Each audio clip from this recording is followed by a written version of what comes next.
Coordination entity. Central metal atom या ions से किसी फिक्स्ड नंबर में, सेंट्रल मेटल एटम मतलब हमारा जो इसमें आपका सेंट्रल मेटल एटम हमारा CO है। सेंट्रल मेटल एटम या आयन से किसी फिक्स्ड नंबर में बॉन्डेड आयंस या मॉलिक्यूल्स मिलकर कोऑर्डिनेशन एंटिटी का फॉर्मेशन करते हैं। जैसे कि हम एग्जाम्पल में देखेंगे COCl3 NH3 का होल थ्राइस ब्रैकेट क्लोज। आगे हम एग्जाम्पल देखें NiCO का होल 4 PtCl2 NH3 का होल ट्वाइस और CONH3 का whole 6 3 positive. Central metal atoms या ion in a coordination entity में एटम्स या आयन या ग्रुप से एक डेफिनेट ज्योमेट्री अरेंजमेंट में बाउंड होता है। एग्जाम्पल देखिए NiCl2 H2O का होल 4 COCl NH3 का होल 5 2 पॉजिटिव FeCN का होल 6 3 नेगेटिव।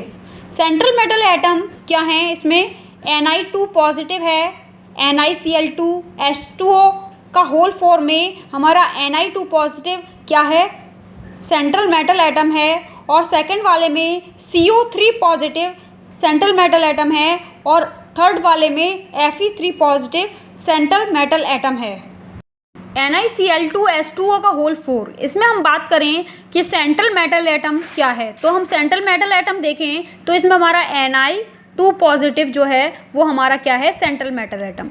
अगर हम इसमें बात करें तो हमारा सेंट्रल मेटल एटम क्या होगा? CO3 positive. ये हमारे सेंट्रल मेटल एटम हैं।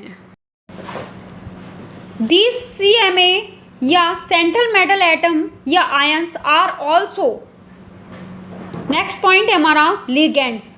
कोऑर्डिनेशन एंटिटी में CMA सेंट्रल मेटल एटम से बाउंड आयन या एटम या मॉलिक्यूल लिगेंड कहलाते हैं। जो सेंट्रल मेटल एटम से हमारे जुड़े हुए हैं क्या हैं? आयंस, एटम्स या मॉलिक्यूल्स, वो हमारे क्या हैं? लिगेंड्स कहलाएंगे। They may be simple ions जैसे कि chlorine negative H2O NH3 small molecule, ये हमारे स्मॉल मॉलिक्यूल्स हैं। और हम अगर लार्ज मॉलिक्यूल के रूप में देखें तो H2N CH2 CH2 NH2, ये हमारे लार्ज मॉलिक्यूल्स हैं जिसका नाम होता है इथेन 1,2 डाईएमीन। आगे हम देखें प्रोटीन्स जो है वो हमारा मैक्रोमॉलिक्यूल्स है। व्हेन लिगेंड्स में अगर हम बात करें तो यूनिडेंडेट क्या होता है? यूनिडेंडेट जो है वो हमारा अगर लिगेंड मेटल आयन से वन डोनर बाउंड है तो हम उसे क्या कहेंगे? यूनिडेंडेट कहेंगे। लेकिन अगर हमारे टू डोनर जुड़े हैं तो हम उसे कहेंगे डाईडेंडेट। अगर हमारे मैनी डोनर्स जुड़े हैं तो हम इसे कहेंगे polydentate. Ethylene diamine tetraacetate ion is an important hexadentate ligands. यह आयंस जो होते हैं वो सेंट्रल मेटल एटम से 2 नाइट्रोजन या 4 ऑक्सीजन एटम द्वारा बाउंड होते हैं। जब एक डाईडेंडेट अथवा पॉलीडेंडेट अपने 2 या 2 से अधिक दाता डोनर्स एटम का यूज़ एक साथ ही मेटल एटम से या आयन से बॉन्ड के लिए करता है तो यह चीलेट लिगेंड कहलाता है। जब एक डाईडेंडेट या पॉलीडेंडेट अपने 2 या 2 से अधिक दाता एटम्स का यूज़ एक साथ ही मेटल एटम से बाउंड के लिए करता है तो यह चीलेट लिगेंड कहलाता है। ऐसे लिगेटिंग ग्रुप्स की नंबर्स लिगेंड की दंतुरता या डेंटिसिटी कहलाती है। संकुल ऐसे कॉम्प्लेक्स जो होते हैं वो चीलेट कॉम्प्लेक्स कहलाते हैं तथा ये इसी प्रकार के यूनिडेंडेट लिगेंड युक्त कॉम्प्लेक्सेस से अधिक स्टेबल होते हैं। लिगेंड जिसमें 2 डिफरेंट डोनेट एटम होते हैं तथा उपसंयोजक में इनमें से कोई भी एक भाग लेता है तो इसे क्या कहते हैं, एम्बीडेंट कहते हैं। ऐसे लिगेंड के example NO2 SN negative ion, NO2 negative ion central metal atom ions से या तो नाइट्रोजन द्वारा अथवा ऑक्सीजन द्वारा कोऑर्डिनेट हो सकता है।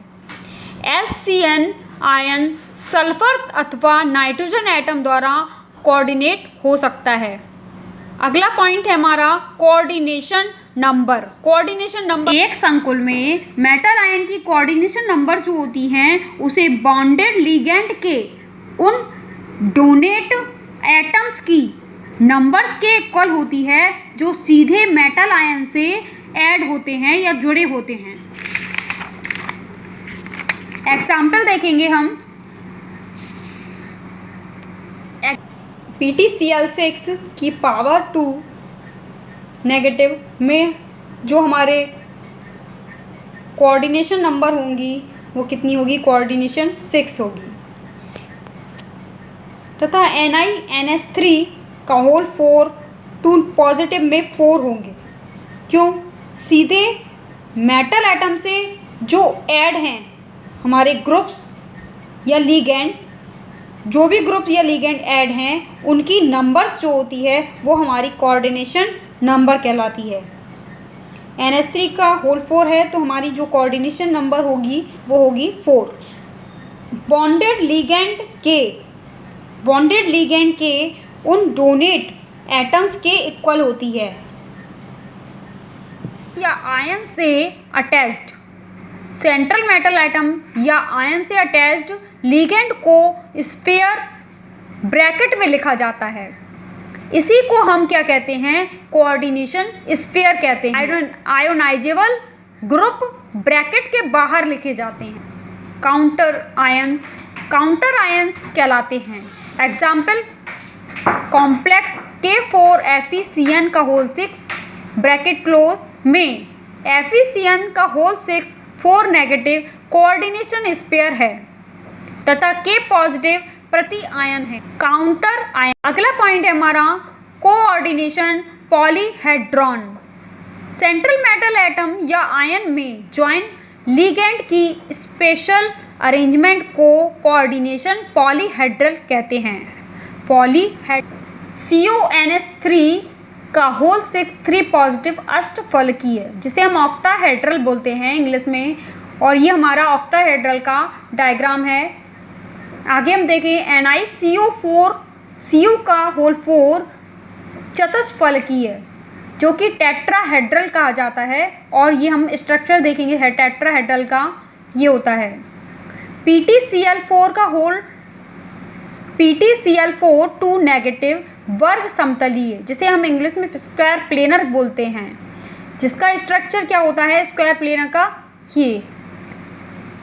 ये हमारे L जो हैं वो हमारे लिगेंड हैं और M जो है वो हमारा सेंट्रल मेटल एटम है या आयन।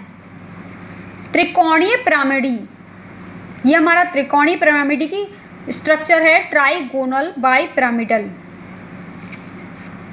ये हमारा स्क्वायर पिरामिडल। आगे हम देखते हैं सेंट्रल मेटल एटम की ऑक्सीडेशन नंबर्स को हम कैसे पहचानेंगे। सेंट्रल मेटल एटम की ऑक्सीडेशन नंबर देखेंगे क्या है। एक कॉम्प्लेक्स में सेंट्रल मेटल एटम से जुड़े सभी लिगेंड को यदि उनके साझे के इलेक्ट्रॉन पेयर सहित रिमूव कर लिया जाए तो सेंट्रल मेटल एटम पर प्रेजेंट चार्ज को उसकी ऑक्सीडेशन नंबर कहते हैं। ऑक्सीडेशन नंबर को कोऑर्डिनेशन एंटिटी के नाम में सेंट्रल मेटल एटम के साथ कोष्टक में रोमन नंबर से लिखा जाता है।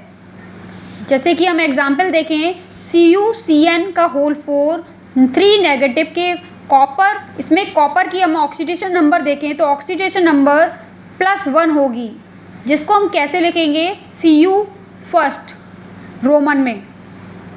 अगला पॉइंट है होमोलैप्टिक तथा एंड हेट्रोलैप्टिक कॉम्प्लेक्सेस। होमोलैप्टिक और हेट्रोलैप्टिक कॉम्प्लेक्सेस क्या होते हैं? कॉम्प्लेक्स जिसमें मेटल एटम केवल एक प्रकार के डोनेट ग्रुप से ज्वाइन हो, एक ही प्रकार के डोनेट ग्रुप से ज्वाइन हो तो उसे हम होमोलैप्टिक कॉम्प्लेक्स कहते हैं। जैसे कि एग्जाम्पल देखें, CONH3 का होल 6 की पावर 3 पॉजिटिव, एक से अधिक दाता डोनर ग्रुप से ऐड हो तो हम उसे हेट्रोलैप्टिक कॉम्प्लेक्स कहते हैं। CONH3 का होल 4 Cl2 प्लस, इसमें हम देख सकते हैं दो हमारे जो दाता ग्रुप हैं वो हमारे एक से अधिक हैं, CO और Cl2, तो इसे हम क्या कहेंगे? हेट्रोलैप्टिक कॉम्प्लेक्सेस।